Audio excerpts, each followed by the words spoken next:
Vamos a dar un viaje en el tiempo, hasta el año 1846. Apenas 2 años después de la República Dominicana haber obtenido su independencia.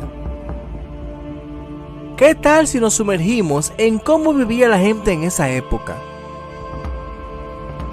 Vamos a explorar cómo se entretenían, cómo lucía la ciudad de Santo Domingo, cómo era la vida en el campo y cómo la activa guerra con Haití afectaba la vida cotidiana.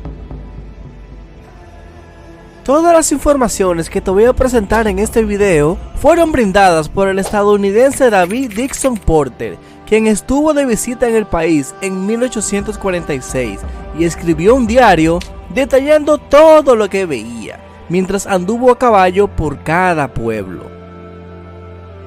Comencemos. En Santo Domingo, la gente llevaba una vida sencilla y tranquila. No había problemas como la prostitución, el alcoholismo o el robo, que eran comunes en otros lugares. Existían pocos o ningún lugar de diversión pública, y la gente pasaba la mayor parte del tiempo en su casa, realizando tareas domésticas, y por la noche se sentaban junto a la puerta de sus casas, entreteniéndose con música y conversando. Era una tranquilidad inigualable. Cuando hacía mucho calor en el día, las mujeres se sentaban en la puerta de sus casas con el vestido medio quitado, disfrutando de la brisa. A veces eran sorprendidas por visitas inesperadas, pero no mostraban ningún disgusto ni molestia. En cierto sentido, la gente era muy abierta y despreocupada en esos aspectos. Los niños pequeños solían estar sin ropa todo el tiempo.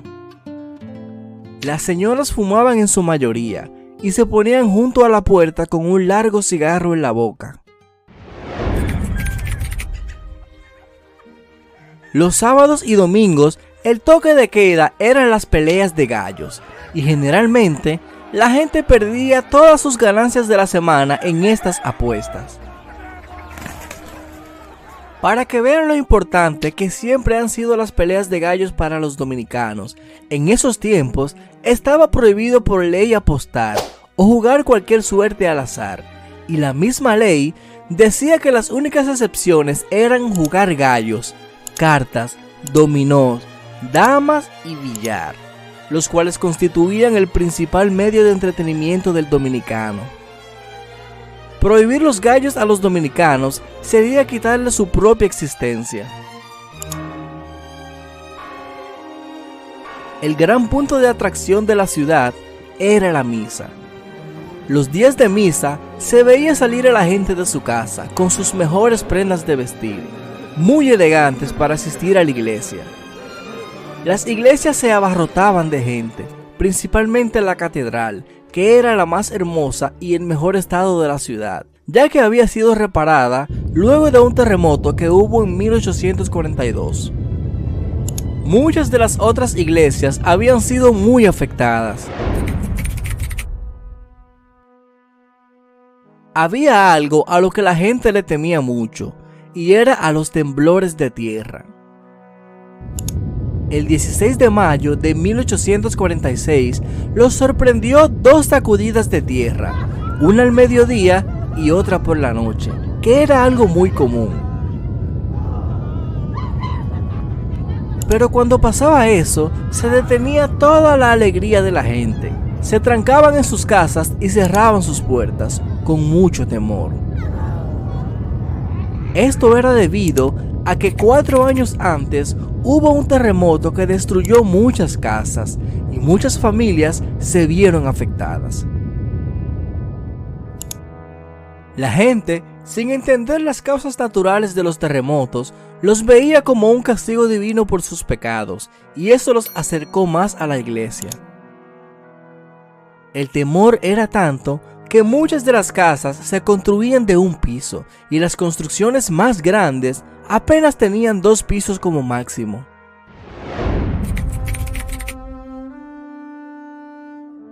En esa época, la ciudad estaba aún encerrada entre murallas. La ciudad de Santo Domingo era lo que hoy conocemos como la zona colonial. Así que era una ciudad bien pequeña, con unas 1500 casas construidas. Fuera de las murallas, ya todo era zona rural, o como decimos en buen dominicano, un monte. La población era de alrededor de 8500 personas, y la mayoría de los hombres estaban en el ejército, por lo que la ciudad estaba principalmente habitada por mujeres y niños. Las calles de Santo Domingo estaban muy deterioradas en muchos lugares, lo que hacía imposible transitar con carruajes, y las aceras eran aún peores. Aunque algunas calles principales como la del Conde estaban en mejores condiciones, seguían sucias, porque los vecinos arrojaban basuras en ella, confiando en que la lluvia se la llevaría. Cuando se les preguntaba sobre esto, culpaban a la dominación haitiana y atribuían los problemas actuales a sus antiguas autoridades, que no se preocupaban por mantener la ciudad limpia y no les gustaba ver a otros ocuparse de la limpieza y salud de la ciudad. Pero en realidad era más bien por falta de acción de las autoridades municipales. Además, cambiar hábitos arraigados durante 22 años es tarea difícil. No había hospital de ninguna clase en la ciudad. Uno que fue construido hacía muchos años y que se utilizaba para los enfermos, ni siquiera parecía un hospital por sus precarias condiciones. Ya se había convertido en ruinas y era inhabitable. Había una plaza de mercado, aunque el término mercado era algo exagerado, ya que a veces apenas habían unos pocos artículos disponibles. Era un lugar muy humilde y rara vez tenía lo suficiente para satisfacer las necesidades más básicas. A menudo se veía a las mujeres en las calles con el dinero en la mano, quejándose de que ni siquiera podían comprar una libra de carne, a pesar de que se veía ganado en todas partes. Todo esto era por falta de una pequeña industria y empresa. Todavía había algunas ruinas interesantes en la ciudad, como el convento de San Francisco, que atraía la atención de los amantes de la historia. Pero los muros y mosaicos habían sido en su mayoría arrancados para reparar las casas haitianas. El monumento era utilizado como vertedero. La fortaleza Osama, en ese entonces llamada la Torre del Homenaje, estaba llena de prisioneros haitianos. En toda la ciudad solamente habían 2 hoteles y tenían como requisito una estadía de mínimo una semana, así que casi siempre estaban vacíos. En esa época, Santo Domingo era uno de los lugares más seguros del mundo, donde se necesitaba muy poca policía para mantener el orden.